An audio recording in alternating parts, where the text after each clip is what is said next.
إن الحمد لله نحمده ونستعينه ونستغفره ونعوذ بالله من شرور أنفسنا ومن سيئات أعمالنا من يهده الله فلا مضل له ومن يضلل فلا هادي له وأشهد أن لا إله إلا الله وحده لا شريك له وأشهد أن محمدا عبده ورسوله صلى الله تعالى عليه وعلى آله وصحبه وبارك وسلم تسليما كثيرا كثيرا أما بعد.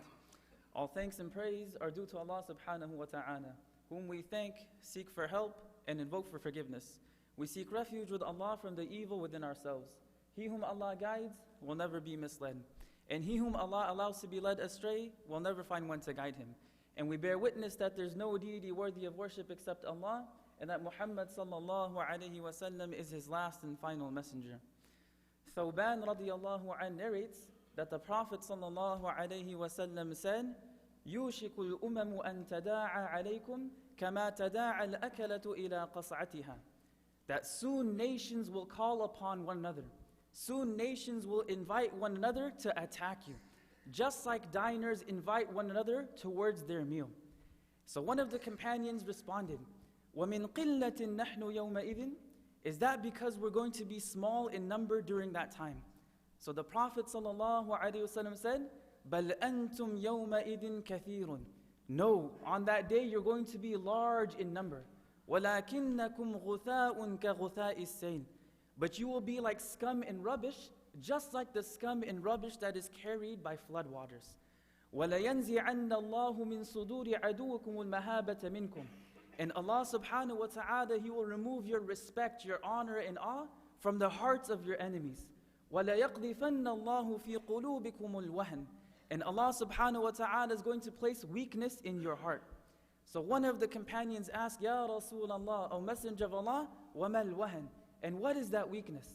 And the Prophet sallallahu alaihi wasallam responded, حُبُّ الدُّنْيَا وَكَرَاهِيَةُ الْمَوْتِ. Love for this world and dislike for death. This is a very deep, profound, powerful, insightful statement of the Prophet sallallahu alaihi wasallam.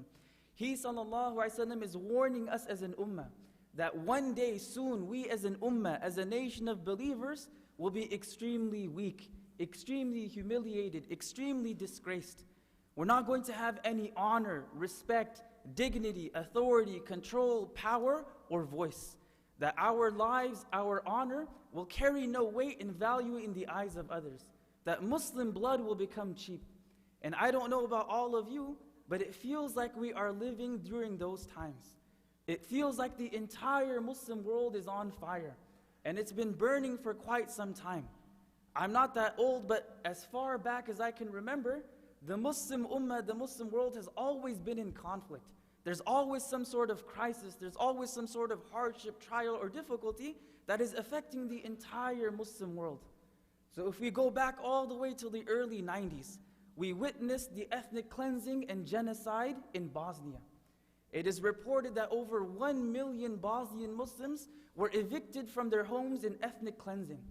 During one massacre, during the Srebrenica massacre, they say that over 8,000 Muslim men and boys, they were slaughtered and thrown into mass graves. Until this day, those who were orchestrating this genocide and ethnic cleansing are being held accountable through trials and being convicted. Then we move forward to the early 2000s. In 2001, all of us witnessed the invasion and occupation of Afghanistan. 16 years later, the war is still going on. Hundreds of thousands of people have lost their lives, yet there's no end in sight. Till this day, the country is suffering from chaos and a lack of security and a lack of peace. Then just a few years later, we witnessed the invasion and the occupation of Iraq. And 14 years later, again, there's still chaos. There's no security, there's no peace, and there's no end to the conflict in sight. For the past 6 years, we've been witnessing this brutal, this inhumane civil war taking place in Syria. According to official statistics, they say over 11 million people have become refugees. Now 11 million, that's just a number to us. But 11 million is a huge amount of people. It's unimaginable that 11 million people have lost their homes. They are unable to find safety and protection. These are men, women, and children just like us. According to official reports, And these are usually underestimates. They say 470,000 people have lost their lives in this conflict. Again, people just like our mothers and fathers and siblings. People who are losing their lives for no reason whatsoever. For the past year, we've been witnessing ethnic cleansing and the beginnings of a genocide taking place in Burma. They say since the beginning of last year or since the beginning of this year, over 500,000 Burmese Muslims have been kicked out of their homes. And they've been, their villages have been burned, they've been killed, they've been raped, and they're all refugees on the borders of Bangladesh. We've been witnessing trial after trial, tribulation after tribulation. And when you look across the Muslim world, we find that there's a lack of security, there's political chaos in almost all Muslim countries. And perhaps the longest conflict all of us have witnessed is the conflict in Palestine. That the Palestinians have been living under occupation for the past 70 years, since the creation of the State of Israel in 1948. And since that time, the Palestinians have been victims of a systematic process of ethnic cleansing as well, where they're trying to drive them and push them out of their homes. And there's no doubt whatsoever that Israel is an apartheid state, where the Palestinians, they are treated like second-class citizens. They face harassment, they face persecution, they face discrimination almost on a daily basis. And at the center of this conflict has always been the status of Jerusalem, the site of Masjidul Aqsa, the third holiest site according to our faith, according to our religion. The place where the Prophet ﷺ, he led all of the prophets and messengers in prayer. This was the destination of his night journey, the Isra. This was the beginning point of his ascension through the heavens, the Mi'raj. And it's been occupied since that time as well. And perhaps one of the biggest issues in this conflict is this fact of these illegal settlements. These illegal settlements that are recognized as being illegal under international law as well. And just a few weeks ago, our president, Donald Trump, someone who was elected by our own fellow citizens, just declared Jerusalem as the capital of Israel, something that legitimizes this illegal occupation. And the saddest thing about that is that we as Muslims, as an ummah, couldn't really do much about it. There were condemnations, but all of these were hollow, empty words. The reality is we couldn't really do anything about that. So yes, I feel like we are living in those times that were described by the Prophet ﷺ. And he described them using very powerful imagery. The Prophet ﷺ is telling us that soon nations, other people, are going to call upon each other. They're going to invite each other to attack you, to literally rip you apart. Just like diners invite each other to take part in their meal. And when the companions heard this, they were a little bit shocked. They were caught off guard. So they asked the Prophet ﷺ, is that because we're going to be few in number, that our numbers won't be large? And the Prophet ﷺ said, no, you will be extremely large in number, but you will have no power. You will have no authority. You will have no respect. You will be scum and rubbish, like scum and rubbish carried by floodwaters. And that's part of the reality that we're living in today. Right? According to the statistics that we've been hearing for several years, they say there are 1.3 billion Muslims in the world. History has never seen that many Muslims living in the world. But despite this large number, we find ourselves to be in a very weak position. We find ourselves to be oppressed. We find ourselves going through difficulty after difficulty and hardship after hardship. And the reason for that is because our true strength as believers, it never comes from numbers. Our true strength as an ummah has never come from the number of our population or from material things. Our true strength has always been based upon the strength of our iman. It has always been based upon the strength of our faith. That the stronger our faith is, the stronger we would be as a community, the stronger we would be as an ummah. And this is what the Prophet ﷺ is getting at. He's telling us that your honor, your respect, your hayba will be removed from the hearts of your enemies, and weakness will be placed into your hearts. And then he told us what that weakness is. حُبُّ الدُّنْيَا وَكَرَاهِيَّةُ الْمَوْتِ. Love for this world and dislike for death. And love of this world is one of the most powerful, one of the most consuming and destructive diseases of the heart.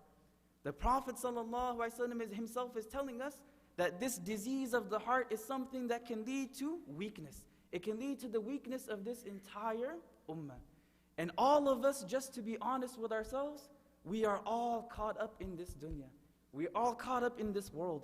We're chasing after that degree. We're chasing after having that perfect car, the perfect house, the perfect family. We're all struggling and trying to keep up with the Joneses. That we're easily distracted by material things. We're easily distracted by money, by wealth, by property, by houses and cars and appliances and gadgets, or anything else that distracts us from our true purpose in life, whether it's entertainment or sports or whatever it may be. And all of us, we're all guilty of this. We all get caught up because Allah subhanahu wa ta'ala has made the dunya appealing to us as human beings. It has been adorned, it has been beautified, it glitters and it shines. And all of us are attracted towards that glitter and that shine. And this is something that makes us attached to this world. It anchors us to this dunya. All of these things enter into our hearts, and then we don't want to give them up. And giving them up becomes extremely difficult. وَكَرَاهِيَةُ الْمَوْتِ, then we don't want to leave the life of this world. And that's perhaps one of the reasons why that throughout the Quran, one of the most powerful and constant reminders, something that Allah subhanahu wa ta'ala repeats over and over and over again, is the reality of the life of this world. That the life of this world is temporary. The life of this world is fleeting. It's going to come to an end. That one day you and I are both going to leave this world. And we're going to transition to a life of the hereafter, which is a life of eternity. And this is a message that is repeated throughout the entire Quran. يا قوم إنما هذه الحياة الدنيا متاع وإن الآخرة هي دار القرار. That, oh my people, يا قوم إنما هذه الحياة الدنيا متاع. That the life of this world is mata'. It is fleeting enjoyment. It is a short, small period of enjoyment. وَإِنَّ الْآخِرَةَ هِيَ دَارَ الْقَرَارِ. And that the life of the hereafter, that's a life of permanence. That's a life of eternity. قُلْ مَتَاعُ الدُّنْيَا قَلِيلٌ. Allah subhanahu wa ta'ala tells the Prophet ﷺ that tell your community, tell your followers, مَتَاعُ الدُّنْيَا قَلِيلٌ. That the enjoyment of the life of this world is very short. It is limited. It's going to come to an end. Right? قُلْ مَتَاعُ الدُّنْيَا قَلِيلٌ وَالْآخِرَةُ خَيْرٌ لِمَنِ اتَّقَى. And the life of the hereafter is better for those who have God consciousness. It is better for the people of taqwa. Those people who believe in Allah subhanahu wa ta'ala, who are mindful of Allah subhanahu wa ta'ala, who are conscious of Allah subhanahu wa ta'ala. They recognize that this world is going to come to an end. And they recognize that they're supposed to be working for the hereafter. And then Allah subhanahu wa ta'ala criticizes humanity. بَلْ تُؤْثِرُونَ الْحَيَاةَ الدُّنْيَا وَالْآخِرَةُ خَيْرٌ وَأَبْقَى. But you end up choosing the life of this world. While the hereafter, خَيْرٌ, is much better, وَأَبْقَى, and is everlasting. Right? إِنَّمَا هَذِهِ الْحَيَاةُ الدُّنْيَا لَهْوٌ وَلَعِبٌ. That the life of this world is only play and amusement. وَإِنَّ الْآخِرَةَ لَهِيَ الْحَيَوَانِ. Or وَإِنَّ الدَّارَ الْآخِرَةَ لَهِيَ الْحَيَوَانِ. And that the life of the hereafter is the true life. لَوْ كَانُوا يَعْلَمُونَ. If only people knew. Right? What a profound rhetorical question from Allah subhanahu wa ta'ala. That He's describing to us the reality of this world that we live in. لَهْوٌ وَلَعِبٌ. All it is amusement and play, amusement and a pastime. But the life of the hereafter, that is the real life. لَوْ كَانُوا يَعْلَمُونَ. If we as human beings recognize that, things would be different. Life would be different. Our goal, our objectives, our energy, our time would be spent in something that is going to bring more benefit, in something that will bring back a greater return. So one of my teachers, they would always say that whenever we find the ummah going through these difficult times, whenever we come across times of crisis and chaos and conflict, all of these are wake-up calls. This is Allah subhanahu wa ta'ala waking us up. We're literally being shooken and we're being told to come back to Allah subhanahu wa ta'ala. We're being told to reprioritize our things in life, to make what's important important, to focus on our faith, to focus on our iman, to focus on the life of the hereafter. So all of these things are literally waking us up and telling us it's time to come back to Allah subhanahu wa ta'ala. It is time to do tawbah. It's time to recommit to our faith. It's time to recommit to learning the Quran and following the example of the Prophet sallallahu alaihi wasallam. Right? They say that how can we effect change? How can we bring change in the world if we are unable to bring change within ourselves? And that is something that Allah subhanahu wa ta'ala tells us in the Quran as well. That Allah subhanahu wa ta'ala doesn't change the situation of a people until they actually change their own situation. So that is something that falls upon our shoulder. If we want to see our situation improved, if we want our honor, our dignity, our respect, our authority, our voice back, then we are the ones who have to take that back by coming back to Allah subhanahu wa ta'ala, by focusing on ourselves and changing ourselves, and then working and affecting change around us, by removing the love of this world from our hearts and not disliking death. And this is not my analysis, this is not my explanation of what's going on. These are the words of the Prophet sallallahu alaihi wasallam, that the weakness of this ummah is hubbud dunya wa karahiyatul maut. It is love for this world and a dislike for death. So we ask Allah subhanahu wa ta'ala to make us amongst those who recognize the reality of this world. We ask Allah subhanahu wa ta'ala to make us people of faith. And we ask Allah subhanahu wa ta'ala to remove the love of this world from our lives. And we ask Allah subhanahu wa ta'ala to make us amongst those who are not afraid of death and who do not dislike death. أقول قولي هذا وأستغفر الله لي ولكم ولسائر المسلمين فاستغفروه فإنه هو الغفور الرحيم.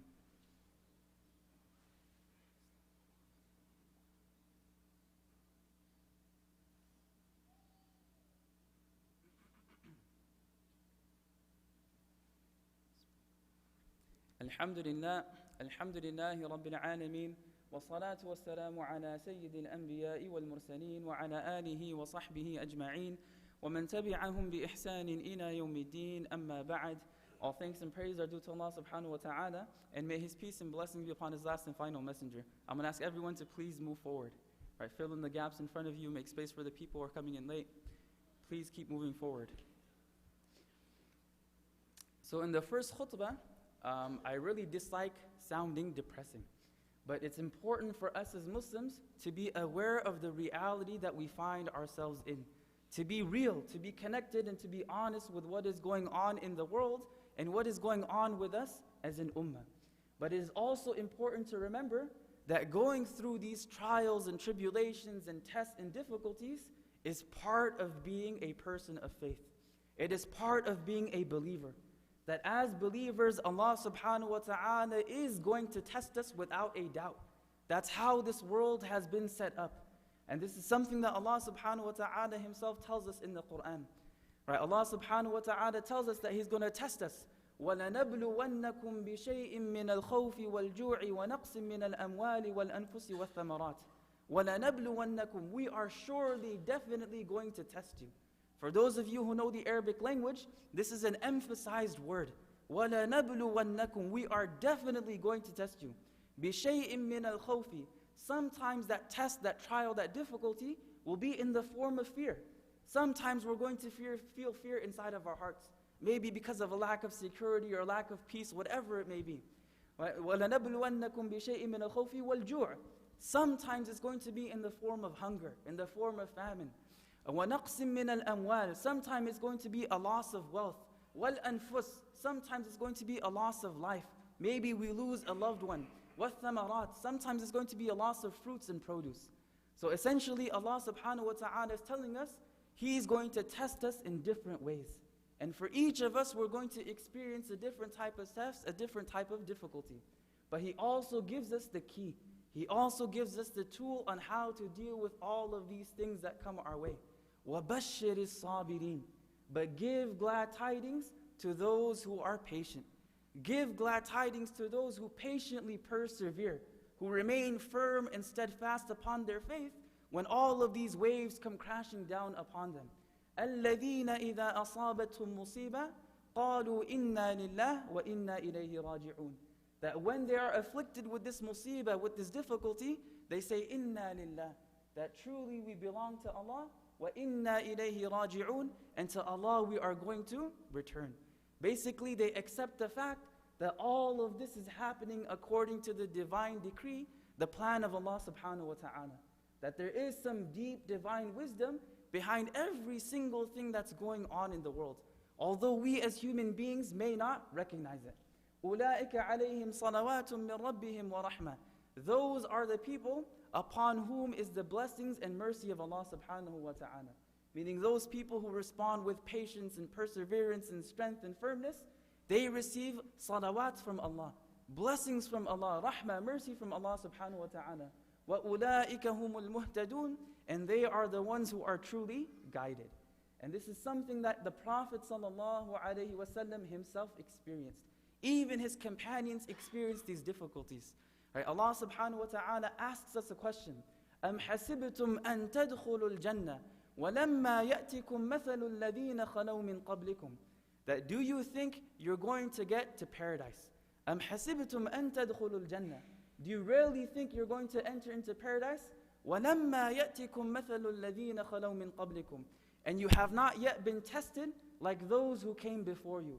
مَسَّتْهُمُ الْبَأْسَاءُ وَالضَّرَّاءُ وَزُلْزِلُوا. They were afflicted with hardships and difficulties, and they were shaken. حَتَّى يَقُولَ الرَّسُولُ وَالَّذِينَ آمَنُوا مَعَهُ مَتَى نَصْرُ اللَّهِ. So much so that the Prophet sallallahu alaihi wasallam and those who believed with him said, مَتَى نَصْرُ اللَّهِ. Where is the help of Allah? And immediately Allah subhanahu wa ta'ala tells us, أَلَا إِنَّ نَصْرَ اللَّهِ قَرِيبٌ. That truly, indeed, certainly the help of Allah subhanahu wa ta'ala is near. And that's something that all of us can take solace in. That the help of Allah subhanahu wa ta'ala is near. It is close. But it requires effort on our part. It requires us to do something. So as believers living here in Southern California, what can we do? What can we do to improve our situation? What can we do to improve how we are living our lives? So the first and most important thing that our teachers would always say is come back to Allah subhanahu wa ta'ala. Ar-ruju' in Allah. It is time to make tawbah. It is time to repent, sincerely ask Allah subhanahu wa ta'ala for forgiveness, and come back to Allah subhanahu wa ta'ala. Come back towards taqwa and God consciousness. Right? Come back towards true, firm belief. The second thing, and it sounds like a cliche, is but make dua. Dua is extremely, extremely powerful. Ad-du'a sinahul mu'min. Dua is the weapon of a believer. It sounds like empty words, it sounds like a cliche, but dua has extremely amazing effects. It has extremely amazing power. So all of us should be making dua, not only for ourselves, but for all of the Muslims that are struggling throughout the world. For all of humanity, for Allah subhanahu wa ta'ala to make things better, to bring peace to this world. The third thing is education. Right? Educate ourselves first and foremost regarding our faith, regarding our religion, regarding how we can worship Allah subhanahu wa ta'ala properly. Educate ourselves regarding what's going on in this world.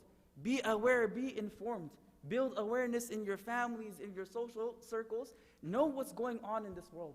And the fourth thing is then get involved, right? Get involved in some sort of activity, some sort of social circle that's trying to bring change. Get involved in your local masjid. Get involved in your local educational institution. Get involved in some sort of social service, some sort of social work. Do something where you're not only trying to benefit yourselves and your family, but you're trying to benefit those around you as well.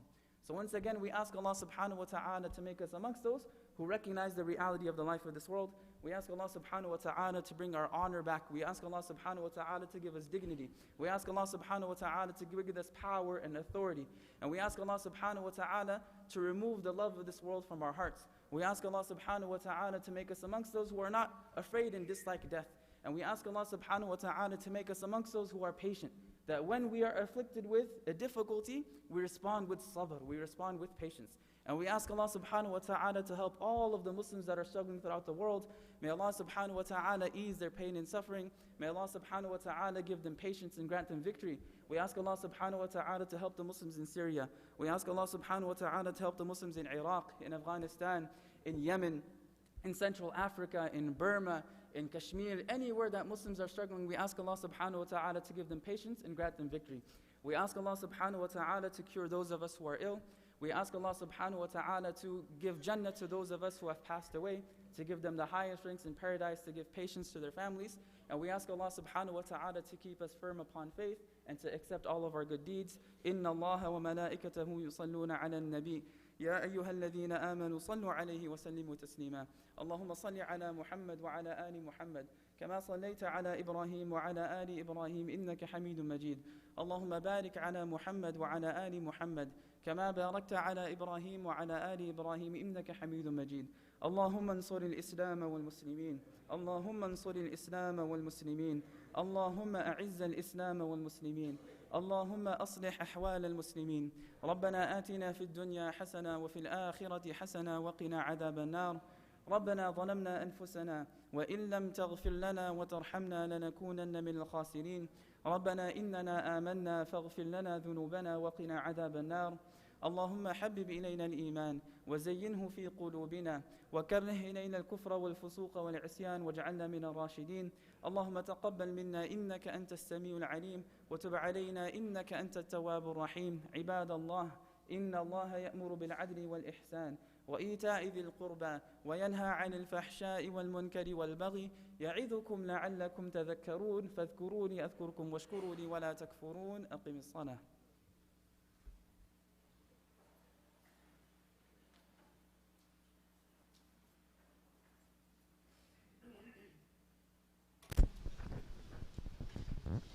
الله أكبر الله أكبر أشهد أن لا إله إلا الله